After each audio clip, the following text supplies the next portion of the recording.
Cinema. It is the greatest, most challenging frontier in all of the arts. The intersection of creativity, philosophy, life, and the storytelling thereof, it presents to the filmmaker the greatest of challenges. A failure in any of these contexts means a failure in the film. But with the perfect execution of all, you have a timeless masterpiece.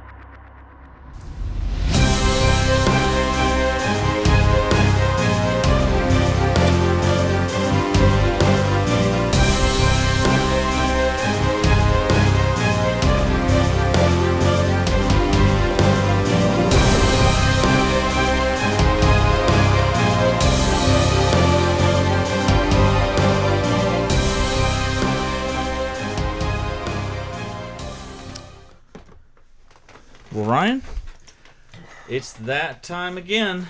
Time for another edition of Beckner and Lipscomb at the Movies. Yes, indeed. And what blockbuster are we going to be talking about today? Today we're going to be talking about Christopher Nolan's new masterpiece to some, the war epic Dunkirk. Dunkirk. This movie is, quite frankly, amazing, and it chronicles an amazing story. And that's what we're going to unpack in this edition of Beckner and Lipscomb. So it's that time again. It's time to dim the lights, fire the camera, roll trailer.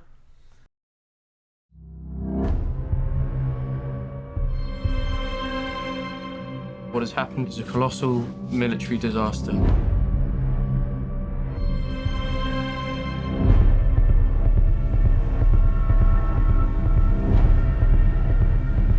We shall go on to the end. We shall never surrender.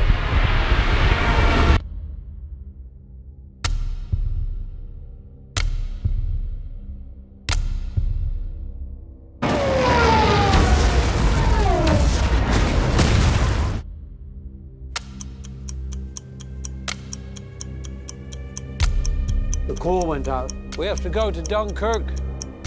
Ready on the stern line. What are you doing? You know where we're going. Into war, George. I'll be useful, sir. One of ours. He's on me. I'm on him.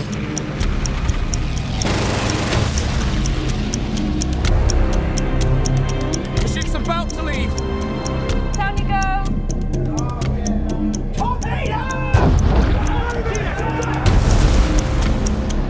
They need to send more ships.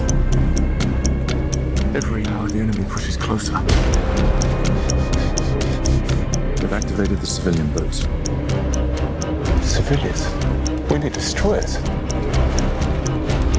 Where are we going? Dunkirk. I'm not going back. If we go there, we'll die. You're weekend sailors, not the bloody Navy. You should be at home. There's no hiding from this, son. We have a job to do. Turn it around! We shall fight on the beaches. We shall fight on the landing grounds. We shall never surrender. We shall never surrender. We shall never surrender.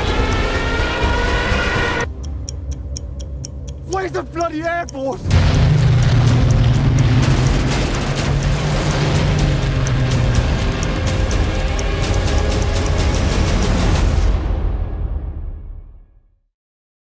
Well, Ryan, we're dealing with a very interesting subject here, war. What is it good for? In this case, it was worth getting out of town. The situation that's presented in this film, the evacuation of Dunkirk, was the British and the French troops had basically been overwhelmed by what is referred to as the Blitzkrieg. The German offense had just overwhelmed them, and they were in a state of retreat. And as history has shown, they were hemmed up, as it were, in Dunkirk, France. And all that separated them from safety was a retreat across the English Channel. And that is the setup, as this film opens by Christopher Nolan, that they're surrounded, time is limited, and they've got to get home. And I feel that this film is definitely worth watching. My honest take is that if you watch any of the films that we've reviewed, I think you should watch this one, and it's deserving to watch it on the big screen. This is filmed in IMAX, not in 3D, but it's filmed for the big screen. And that's I'm sort of thankful for that it wasn't, because I feel like that would sort of tarnish this film's legacy in a way. I think the movie personally is a really, really good film. I'm not as keen about it as Matthew is. There were some issues that I had with it, and it may have been that my expectations were a little bit higher than they should have been, due to it being a Christopher Nolan film. But it is a really solid film. It is a really great war depiction. There's some really brilliant authenticness to it. You have ships in this film that are, I don't even know how they necessarily would have gotten that footage without actually getting permission to use, like, per se military vessels. Right. Which, I mean, that may be the case. I mean, I'm not really a war or historical movie connoisseur, if you will, so I don't know how all that works. But some of those battleships that were out there in those scenes and whatnot, I mean, that was the best CGI I've ever seen if it wasn't real. So, yeah, that one of the very poignant scenes is where that ship is sinking, the minesweeper, and I actually watched the film twice. I went back and watched it a second time, and it's very interesting because you can actually see the ship. If you look at the waterline, you can see the ship physically going down. Yeah. And it reminded me, as I was watching that, of the film Titanic. As you may remember, when James Cameron filmed that, he actually built a ship, like a life-size replica of the Titanic, full of dishes and plates and furniture mimicked down to absolute detail, and then sank it. And so when you're watching that film, you're actually watching a ship sink. And I actually sort of thought of that momentarily, just the quality in terms of the special effects. Now, in terms of special effects, I did want to point this out. This film is noted by its critics, and I believe appropriately so, for Nolan's use of minimalism. That there's not a lot of flashiness going on. It's I wouldn't say bare bones. Well, and you're talking about in terms of, like, wartime gore here, so other people, like, that was a bit of a vague statement you were making there. That too. I was going to cover that, but in a lot of wartime epics that we watch, notably Pearl Harbor, there's a love interest. There's some kind of romance going on. Oh, I see what you're getting at now. Okay, yeah, that's not there in this film. It's just the story, straightforward, told from the perspective of the troops, the sailors, and the airmen. And Nolan does a very interesting job of weaving those together. Disagree completely. Well, he and I disagree on this a little bit. And I can understand your point where you feel like there's some discontinuities there. I think it's forgivable in this film. Right, yeah. And I also respectfully see your take on that as well. I mean, I think that from your standpoint, you are a little bit more forgiving in that aspect.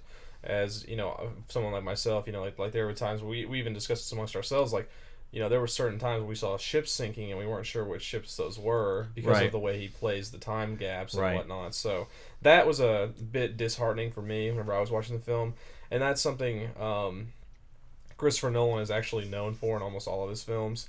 Inception, we see that. Memento, which is, one of his... Was that his breakout, more or less? Yeah, more or less his breakout film, which, I mean, that whole entire movie is played in reverse, which is, the first time a movie's really been... Maybe the only time a movie's ever really been done that, for all I know. But, Christopher Nolan likes to play with time, I mean, we see that, through... And we've seen that especially, more recently in his major blockbusters like Inception, which I think is the best movie that's ever been made, and also Interstellar, which was also a super good movie. And I think in those films it's super effective. It does a very good job of weaving everything together and bringing it all into, like, perspective. And that's the mark of a good director. Well, yeah, but I don't feel like it was necessary in this film per se. Like, I think you could have had all the same events happen in a timelined order, in a sense of where we're not, like, looking at some situation that's happening and then all of a sudden we jump to right before it happened, just to see it from someone else's perspective and things like that. And, like, for me, I just didn't think it fit very well with a war epic. It just did not seem to pull together the way his other films usually do.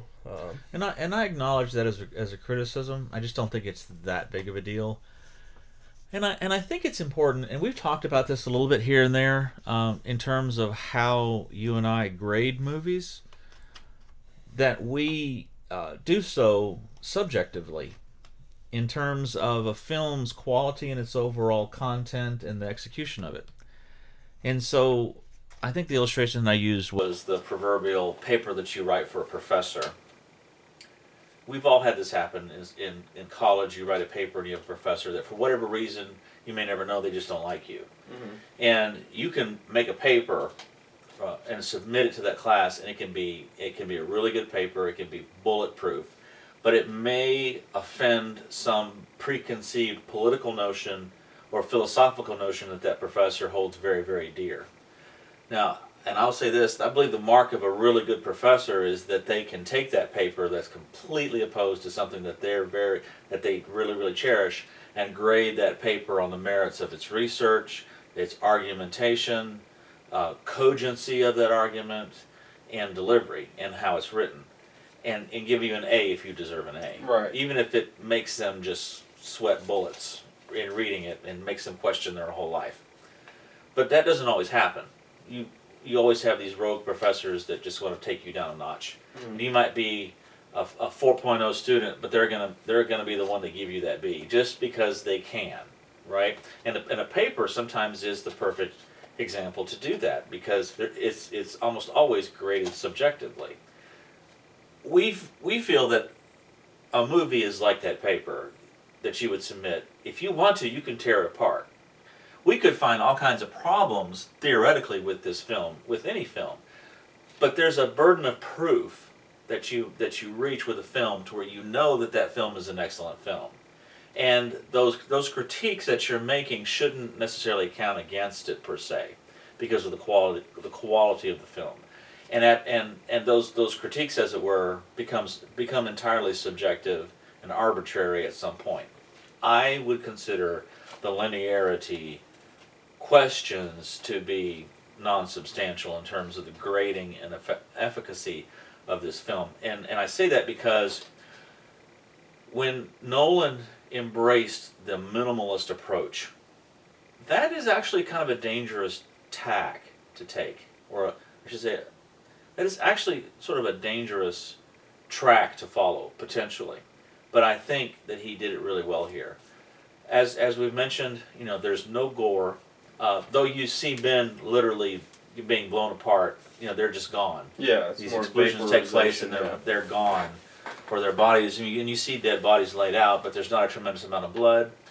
The impact that is from this film, I believe, is in it's more of a sublime manner. You see it in the faces of the men on that beach. That's where the energy is that's portrayed in this film. The nervousness, the anxiousness. So there's a very poignant scene close to the end of the film when Kenneth Branagh, who plays a senior, I'm not sure of his exact military designation, but he's looking out and he's seeing all of these ships, because in the end that's how they were able to safely evacuate most people off of that bridge, off of that beach. And he looks out there, and of course if it was any other director, the tears would be streaming down his face. But if you can see just the slightest hint of his eyes are watering right here. Mm-hmm. And it's just that sublime minimalism that's throughout the film that I really appreciate. That's an artistic touch for me. Yeah. Don't get me wrong whenever I was saying that about, I think this film is a very solid film. I think it's very good. I think it has a multitude of great things about it. It's just, I like you said, I think it's a notable critique to the film. It's not going to degrade the film like 7 points on my scale or something, like that or whatever. But for me, I think that you view this film as almost a perfect film, and for me to have been sitting there going all right, well, what is that exactly? Where are we at? And having to do that at a couple of certain points in that film, for me, left a little bit of a sour taste in my mouth in terms of that. And like I said, I think that it was just a little overdone or unnecessary. Right. Could you imagine this film being just as solid without those jumps like that? You know what I mean? If the film just flowed in a straight storyline without jumping certain places, could this film not have been as equally as good? I don't know. I think you could make a valid argument that just the whole nature of that situation. Maybe Nolan did that intentionally to sort of unease the viewer in terms of his own comfort of viewing whatever, to keep you on your toes of what's going on. Maybe a subliminal act in terms of how he did that. But I just, there's so many war movies that have been made about all kinds of different wars, and all of them involve various different situations. We have the utter brutality and the heroicism that was present in both Saving Private Ryan and Schindler's List, both of which are great films, both of which involve love stories and different aspects of relationships. This film, it's a very basic take on what it would be like to be on that beach that day. Yeah, it was very authentic in its own right, as a war film as well. Like you said, you have all of these films that always seem to have a same general structure, and a film is just fitted into that layout. Right. The only other movie that I could notably say that I felt didn't do that either would be Beyond the Gates. In terms of its own authentic. Granted, it did have a love story too, but it had its own authentic edge to it. There wasn't another movie like Beyond the Gates. I'll put this on tape. I believe that the sex scene in that film was the most artistic. Right, yeah, that's what I'm saying too. Like, there was a lot of things about that film that made that film such a standout in its own right that there will never be another film like it, and I think Dunkirk is the same way. Yeah. In its own artistic way. Does that make sense? Right, Yeah. right. I will give this film my first 10. And like I said, I can sit here as a critic and I can find problems with it, but this is a film that I would want you to see. I would want you to see it on the big screen. If you watch any film about the war, you should watch this one. Because so many films, they get bogged down in the drama of extemporaneous issues besides what's happening. In this film, the horror, the anxiety, the existential dread, it's there, and you can feel it.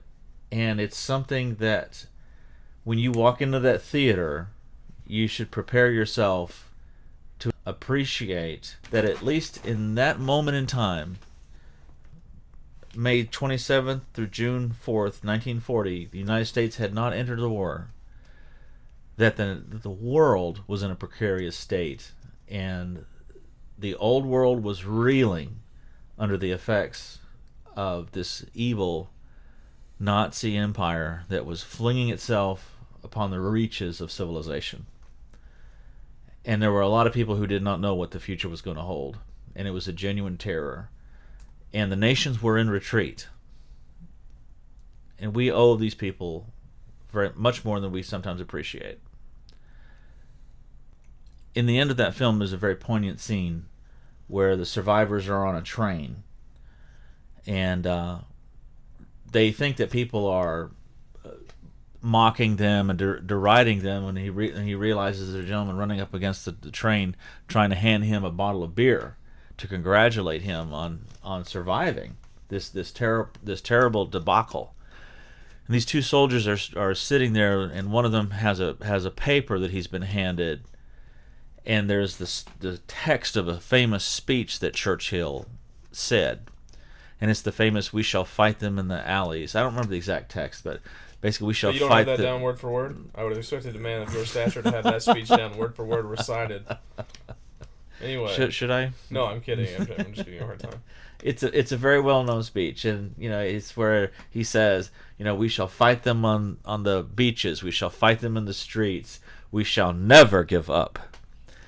And then there's a line, I believe it says, that the new world shall come and save the old. And this is a reference to America, because America had not yet entered the war. Right. We would not enter that until 1941, after Pearl Harbor was bombed. And there's a lot of people who make the valid argument there's a very real possibility that we would not have entered the war had that not taken place.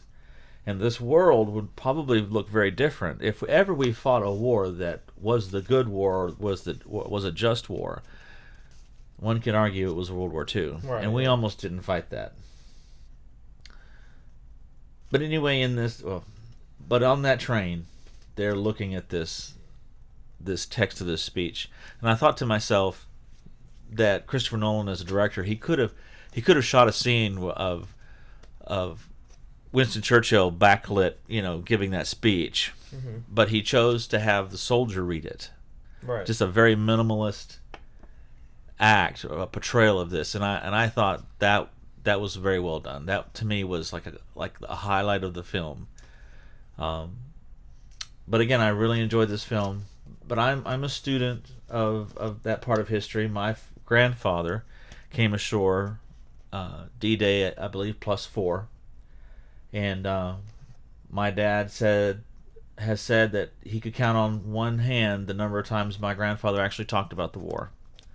So it was a very traumatic, very powerful time in his life, as for many men.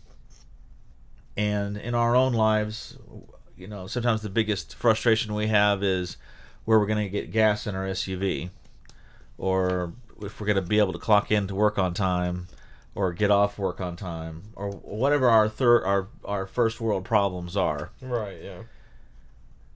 We owe so much to so many. And I believe that this is a film that's worth watching to appreciate that sacrifice. And so I give it a 10. One thing that we have not discussed here that I really, whenever I do watch a wartime epic like this, that I really look for, and it's something that I learned rather young from seeing films like Saving Private Ryan or what have you. There's a really good one in Tears. There's a really good scene. What I'm getting ready to talk about, there's a really good scene of it in Tears of the Sun. There's a good scene in it in We Were Soldiers. Is those impossible odds scenarios that the soldiers would find themselves in. Whether that be 4 guys in a foxhole and a grenade, pops in the foxhole, or various different. The guy that got hit by the Molotov and We Were Soldiers, and his skin was literally peeling off of his body. What do you do in that scenario? Do you leave that guy behind? Do you jump on the grenade or whatever? And after this movie started getting its flow down, I was worried that we weren't going to be presented with any of those in this film, and that would have taken a lot away from this movie for me, because I think that the way those sort of like little scenarios in movies like this are played out, play a massive role in the overall stake of the film. Right. But towards the middle to the end of this film, there was some really, really gut-wrenching, stressful situations that these people are put in. Even the situation with the young boy that it hits his head. That I don't want to spoil that too much for anybody that's going to go see this movie, but even that was almost this how is this going to play out? Situation, right. Intense and whatnot. And he did that was one thing that really, I don't want to say saved this film for me, but made it like as impactful on me as it was. That situation when that bullet hits that one guy in the face. You'll know what I'm talking about here. Right. That was just like, and they were trying to get him to stay quiet. It was just like that's just so cringy. And it was just those situations were done really, really well. I'm gonna give this film a 9. Like we said, I'm. Is this your high score so far? Probably, yeah. This is my highest score. I think that it, I wouldn't say biasedly it would be my favorite film that we've reviewed or anything like that. Because there are other films that we've talked about that I like more than this film, but I can appreciate the merit here and what this film actually is, if that makes sense. You know what I mean? It is really solid. It will appeal to a lot of people. It will go down as a film that you must have in terms of like that genre of film collection.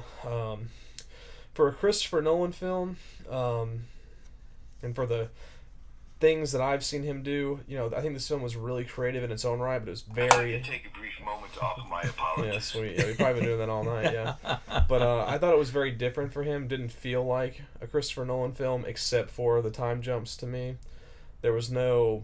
I thought it was really weird whenever I first heard that Christopher Nolan was doing a war film. That was just way outside. I mean, right. That's nowhere close to anything that he's ever done before. And for the most part, I felt that he has stuck to a certain style of film for the most part, anyway. But I mean, this film is effective in its own way. So yeah. It almost felt a little experimental to me in its own right. But I think it was. Really well, I think it was. Yeah. Especially for a war film to be minimalist and just to allow the characters, the facial emotions to carry the film, and the emotions of it, and the situations that they're in.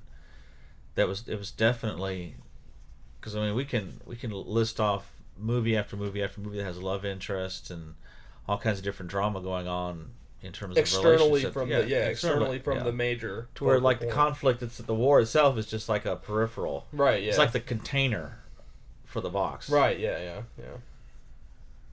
Yeah, and this one definitely wasn't like that. That was the meat of everything going on in this one. So yeah.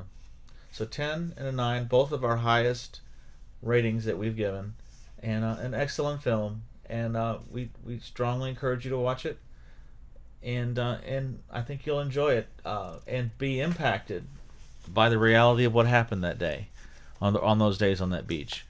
I hope to someday plan a trip to Normandy and see where my grandfather came ashore.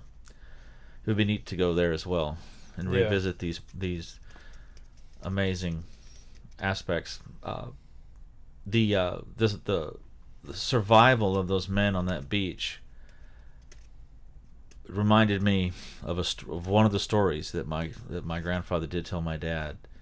That it was at night and they had just begun digging their foxholes, and they spent several hours digging them, and he lay down and went to sleep in this pit that he had dug. And in the middle of the night, he was awoken by this tremendous explosion. And it was so loud and so powerful that he told my dad that it felt like he had been thrown up in the air and fell back down again. He jumped up and looked around and had his gun, and he looked around and he didn't see anything else. Eventually the deafening roar subsided, and all he could hear was crickets. He saw nothing else. It was pitch black. So slowly he lowered himself back down into his foxhole and slowly, eventually, went back to sleep. Dawn came, the early morning rays began to illuminate the landscape. And as he awoke with his eyes, he could see in that early morning light that there was a hole just above his chest in the side of that pit that he had dug that he was sleeping in. And corresponding on the other side, there was also a hole. And he looked into that hole, and it went as far as he could see, that way as well as that way. What had happened was a shell from an artillery had come in, had gone into the ground, traveled through the earth, had gone through the wall of my grandfather's foxhole across his chest, and gone right into the other wall and kept on moving and never exploded. And it was the velocity of that shell going across my grandfather's chest that had sucked him up and thrown him down. Wow. And I wouldn't be here, nor would my dad, Wow, had that's not been for a wild. defective fuse in a rather large artillery shell. That's crazy. Yeah, that's wild. Wow. It's definitely a good story there. But wow. that's the sort of crazy existence that these men lived. And you'll get a taste of it in this film, and we think it's very well done, it's very well put together. It's not extravagant, it's minimalist, it gets you where the director wants to take you, to where you feel the emotion and the futility and even the hostility between the men of their race to survive. It's a part of it as well. But 10 and 9, and see it. See if anything we've reviewed in all these episodes, watch this one. Yeah. Watch this one. So we're very grateful for your time, and be sure to check out our various social media endeavors. As we continue to do this, we're having a lot of fun. We're very grateful for the feedback that we've received, and we have quite a few in the hopper. So please join us and follow us in our various Facebook and YouTube and Instagram. I think we're working on. Yeah. And Twitter as well. But I'm Matthew Lipscomb. I'm Ryan Beckner. And we appreciate your time, and thank you so much.